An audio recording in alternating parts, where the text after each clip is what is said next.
everyone, I hope you enjoyed the trailer for my latest map for Cities Skylines 2. This is a recreation of Knox Country from the game Project Zomboid. The game is set in and around Louisville, Kentucky in 1993. A little while ago, I was asked by Overcharged Egg if I could recreate the current PZ map for a new modded CS2 series based on pre-infection Knox Country. Of course, I agreed. I hadn't played PZ yet, but I had seen Imperial Jedi and Canadian Moose play, so I was familiar with the game and thought it was a great idea. But I was mistaken by how easy I thought it would be. And while it also took me more time than I expected, I'm really happy with how it turned out. It's definitely one of the most unique maps I've ever made. All that being said, I want to acknowledge I'm not the first to recreate Knox Country in CS2. I was pretty far along in the development of my map when I discovered a map called Project Zomboid by AirborneAvenger. I avoid looking at it beyond the screenshots so as to not be subconsciously influenced by it. And while the maps generally look quite similar, it appears we've taken different approaches to the map, and they've gone with a post-infection Knox Country. Okay, without any further ado, let's have a closer look at Knox Country.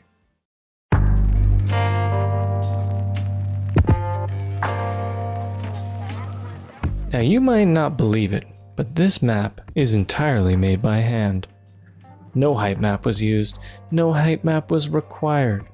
I started with a flat map, then carved the river out. I also included many of the lakes, streams, and ponds. The image overlay was very useful for getting everything accurately recreated. I tried to capture the surreal scale and harsh angles of the PZ map. It really helps if you change the field of view. Turning toward the north, you'll notice there's a large portion of the map that is not detailed. This is intentional and represents the large missing area from the current PZ map. You'll also notice that there's no world map. I was undecided about this for a while, but ultimately thought that it would give a more abrupt and surreal feeling, just like the PZ map.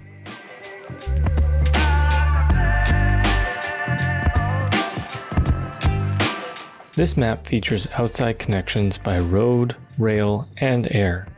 I tried to match the roads in-game by mostly using the two-way highways. I only built some of the roads so that the player has more options.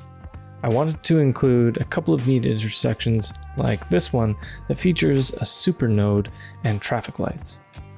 The rail is fairly accurate throughout the map, but needed to be slightly more realistic and not have 45 or 90-degree bends as to be actually functional.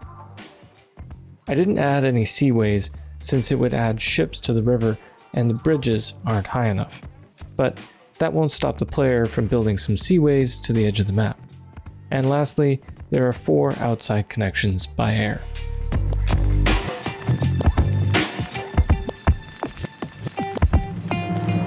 The foliage is the highlight of this map in my opinion. These forests were delicately recreated to capture the grid and unrealistic nature. I used image overlay while looking at the PZ interactive map for reference. I created several custom forest brushes for it as well. By zooming in closely on the foliage in the interactive map, we can see there are only a few different kinds of trees. So I chose a few trees in Cities Skylines 2 that looked like them and made 3 brushes with slight variations in the amount of each tree. One is deciduous only, another has some pines mixed in, then there's one with mostly pines. And sometimes I just used pines. I recreated the grid appearance using Advanced Line Tool with the deciduous trees, then contrasting that with mostly pines. The forests ended up being pretty dense, so I'm sorry if you notice significant performance loss using this map.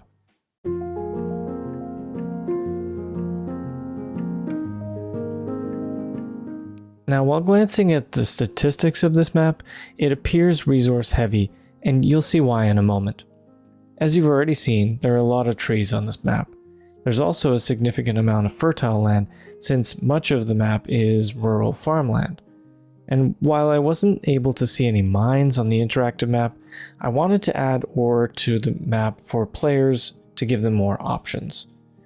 I tried to place ore strategically in locations where there weren't farms or dense forests. Similar to ore, oil industry isn't part of the PZ map. I wanted it for playability. Again, I tried to avoid the other resources and instead place it in more marshy areas. Now, the reason this map has lots of resources is a bit strange and unique. I previously mentioned this big blank area north of the PZ map.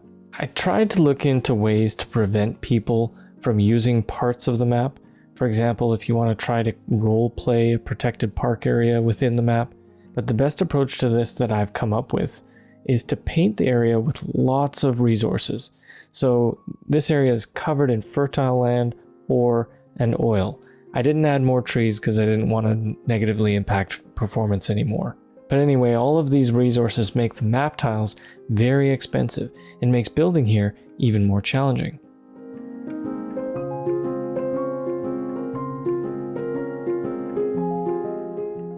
Speaking of map tiles, at first glance you might think that I didn't adjust the tiles since it just looks like a normal grid, but I've actually slightly resized and aligned the map tiles with the PZ map grid. Each of the map tiles is 3x3 except the tiles at the edge.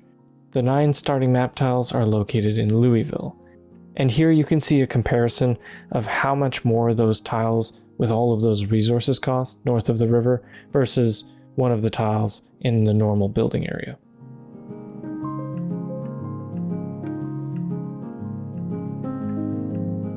Beyond the forests, the detailing on this map is fairly limited. You've likely noticed there's a bit of surface work to show farms, but I didn't want to do too much. I like to leave something for the player to do while providing just enough to do the map justice. I've also named the streets to the best of my ability. I found a couple resources online with some street names, and then made up a few as Easter eggs. And lastly, this isn't really a detail, but I did add high voltage power lines from the outside connection to the starting tile. This isn't in the interactive map, but this is for playability. I at least tried to locate them through a clearing that you can see on the interactive map.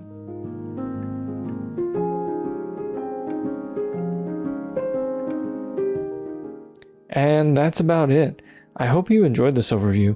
If you want to check out the map or the series by Overcharged Egg, there will be links in the description. Thank you so much for watching, and thank you Overcharged Egg for asking me to do this, and happy building.